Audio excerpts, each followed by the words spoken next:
Salve, salve galera do YouTube, tudo bem com vocês? Se você não é inscrito, se inscreva no canal, curte o vídeo, compartilhe com seus amigos. Hoje nós vamos fazer a transmissão e mostrar o que ocorreu hoje de manhã no Tribunal de Júri, no Fórum de Três Lagoas. Hoje foi com os alunos do 9º semestre do curso de Direito da UFMS, campus de Três Lagoas, período noturno. Vamos lá, vamos ver um pouquinho do Tribunal de Júri, prática simulada. Abraços. Circunstâncias alheias à sua vontade. Conforme restou apurado, a vítima e o denunciado são casados há cerca de 2 anos e não possuem filhos. Conforme relato da vítima, na data dos fatos, se deslocou até o presídio para visitar o denunciado. Ocorre que, durante a visita, o denunciado indagou a vítima se mesmo a viu até ele. Tendo recebido uma resposta negativa, ato contínuo, a vítima deitou-se na cama da cela, oportunidade em que o denunciado apossou-se de um fio de nylon usado como varal, envolvendo o objeto no pescoço da vítima, passando a informação. Olha, ela falou muito pouco, ela estava um pouco atordoada, nervosa, eu só cumpri minha função e levei ela até a delegacia. Você teve algum contato com ela? Não. Nem antes? Não. Antes eu tive do meu período com experiência como agente penitenciário. Ele lá no penitenciário teve algum comportamento agressivo? Então, outra pessoa que estava lá? Durante o período em que ele se encontrava detento, não, ele não tinha um bom comportamento. Isso, tanto para os serviços da acusação, quanto da defesa, quanto dos jurados. Mas qualquer informação que o senhor faça para a gente pode ser usada também como atendimento da sua possível medida que seja tomada por senhor. Está de acordo? O que aconteceu? Me explica, por favor, o que aconteceu dia 10 de outubro de 2015. O que aconteceu foi que a gente estava num dia de visita normal, aí estava ele lá, né? Já tinha chegado em mim umas ideias que ele estava me traindo, sabe? Aí eu conversei bastante com ele, aí eu perguntei para ele o que estava acontecendo, se era isso mesmo. E ele me confirmou.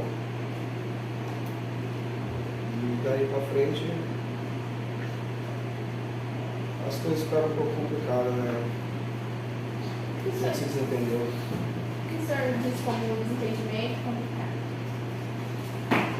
Eu posso dizer para a senhora que eu me senti muito traído e muito destruído com o que ele fez. Eu tinha só, apesar da minha mãe sempre me fortalecer, eu e ele, sabe? E aquilo ali para mim me destabilizou muito. Ele confirmou aquilo ali na minha frente. Eu tinha traído. Posso perguntar a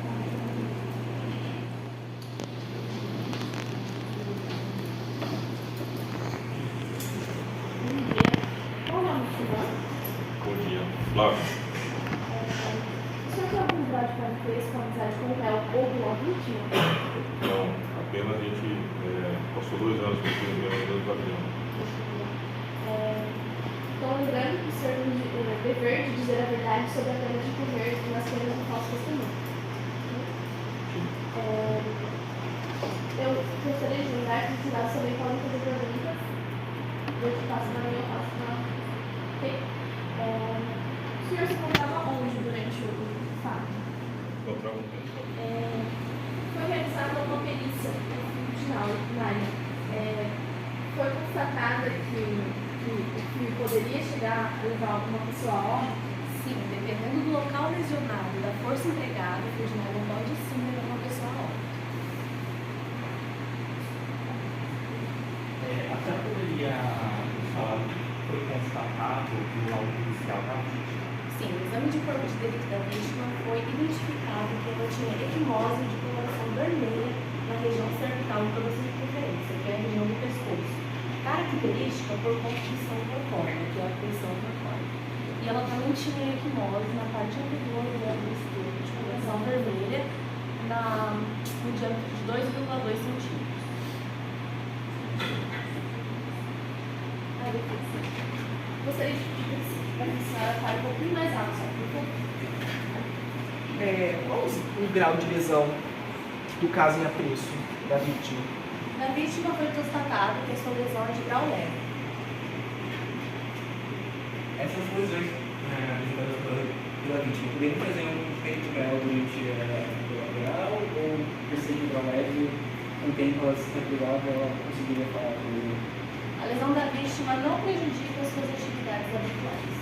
E foi constatada alguma lesão no réu? No réu foi constatada múltiplas esquimoses na parte cervical esquerda, essa parte mais posterior aqui do pescoço, no peitoral esquerdo e no flanco direito.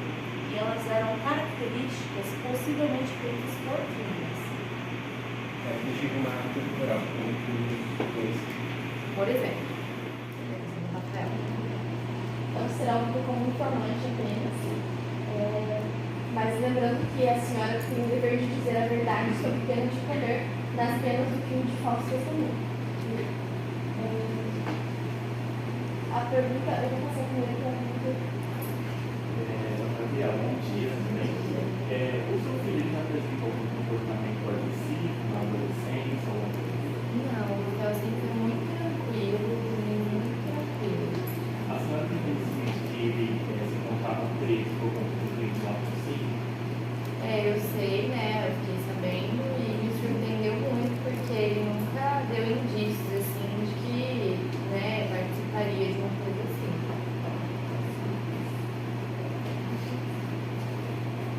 Senhora Gabriela, a sua relação com seu filho era muito boa? Sim, sempre foi muito boa, a gente era muito próximo. E ele falava alguma coisa que você amava, a vítima, sempre queria ter relação com ela? Sim, eles sempre estavam em casa, né? Você vê que eles se gostavam muito. Foi um choque quando o Rafael foi preso, porque eles estavam sempre juntos, né? Não iam ter que ficar longe, ficaram muito tristes de ter que ficar longe. Pode reforçar uma coisa, então ele nunca apresentou sinais de agressividade, ele sempre foi uma pessoa tranquila? Não, sempre muito tranquilo. Desse modo, eu trago para vocês um estudo que eu dei uma pesquisada, né, antes de começar a audiência, com relação à violência doméstica. Eu sei que não se aplica ao caso concreto, né, porque nós estamos falando de uma relação afetiva, e nesse caso o STF entende que não se estende os benefícios da Lei Maria da Penha para esse tipo de situação. Contudo, quando nós analisamos a questão da violência doméstica, nós sabemos que o grau de violência ele vai aumentando de acordo com o tempo. O réu em questão, não é a primeira vez que ele comete esse tipo de delito, não é a primeira vez que ele emprega violência para tentar prevalecer algo que é dele.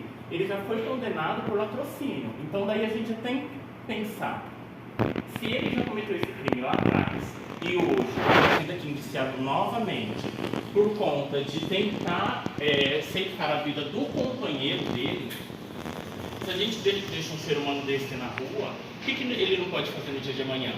Amanhã pode ser um de vocês, pode ser alguém que então a gente tem que pensar muito bem no que a gente está decidindo aqui hoje, porque hoje a justiça está na mão de vocês. Hoje não é a juíza que vai decidir, não sou eu que decido, então hoje a decisão está na mão de vocês. Então nós temos que pensar muito bem naquilo que a gente vai tomar como decisão aqui hoje. Porque não é a primeira vez que ele comete esse tipo de delito, né? E a vítima, como vocês puderam perceber, não conseguiu nem ficar junto no mesmo ambiente que o acusado. Então daí a gente já tem que, a vítima ela tem um temor muito grande perante sua vida, porque ela quase foi ceifada. Então desse modo eu peço para que vocês pensem muito bem, que analisem muito bem os fatos. O instrumento que foi utilizado para cometer o delito, vocês viram, ele alega que ele utiliza a corda para poder fazer exercício físico dentro da penitenciária. E aí eu pergunto para vocês, o que esse instrumento estava fazendo embaixo da cama? Ele diz que ele não premeditou, ele diz que não era a intenção dele ceifar a vida do Vinícius. Então, desse modo, o que eu tento trazer aqui para vocês?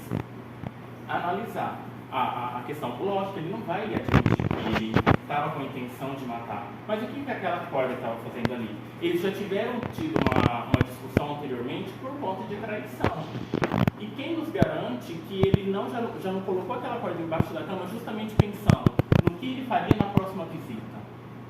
Então, se a vítima não tivesse sentido a ajuda de outros detentos que estavam lá no local, hoje ele não poderia estar aqui. E hoje nós poderíamos estar falando de um crime consumado, né, e não de um crime tentado.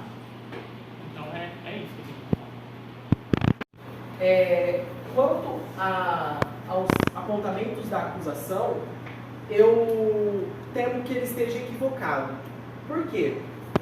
Aqui hoje nós vamos tratar sobre a tentativa de homicídio, que por vezes, conforme vocês ouviram, né,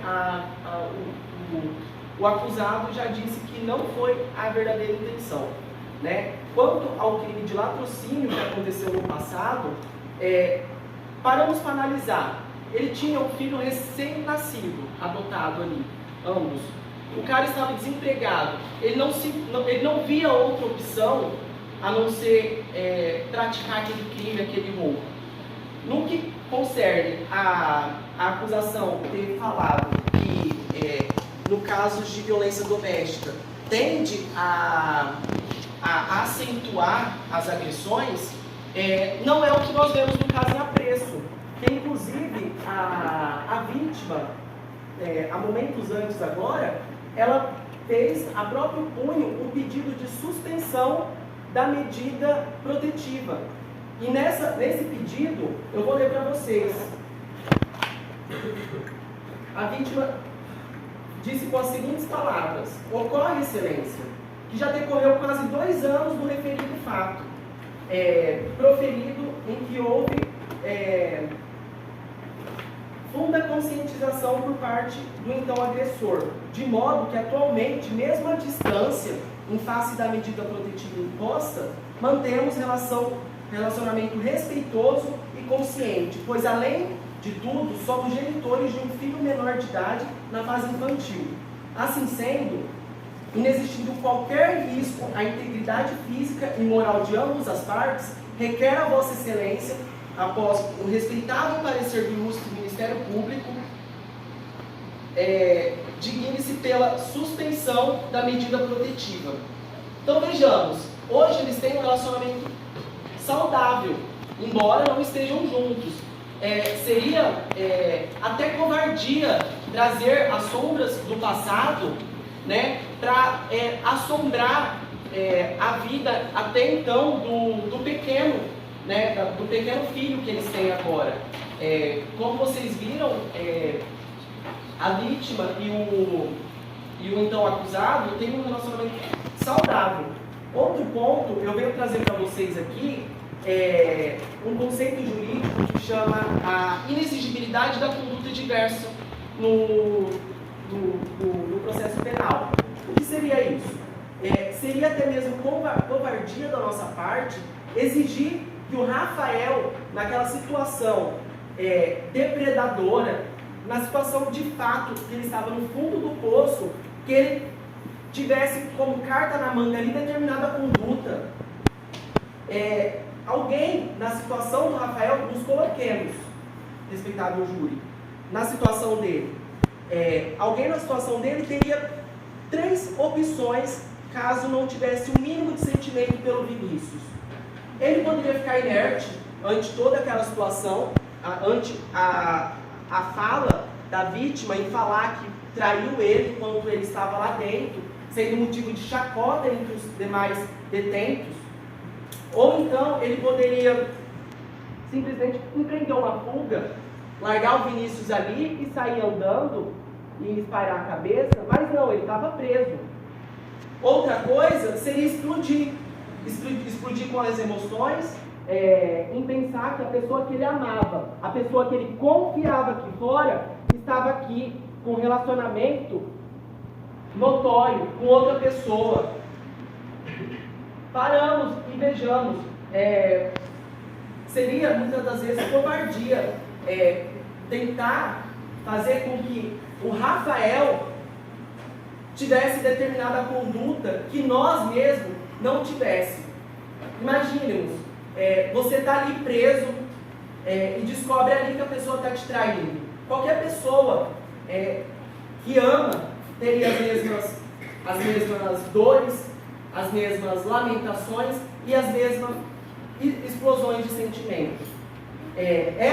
Esse caso aqui hoje, ilustre júri, é de um homem apaixonado, um homem que não via outra situação a não ser sair da prisão e constituir uma bela família, a qual ele começou um pouco antes de ser preso.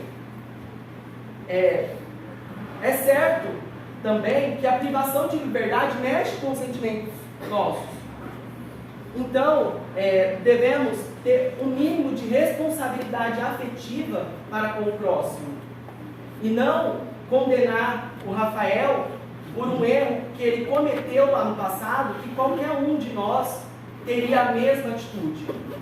Peço que analisem esse caso com responsabilidade e sejamos responsáveis nesse tribunal, porque não é só a vida do Rafael que está em jogo hoje, é a vida do filho dele, que vai ver o pai ser condenado por uma briga qualquer, que qualquer um de nós estaria possível de realizar. Outro ponto que eu queria trazer para vocês é que o Rafael, em momento algum, ele teve a intenção de matar a vítima.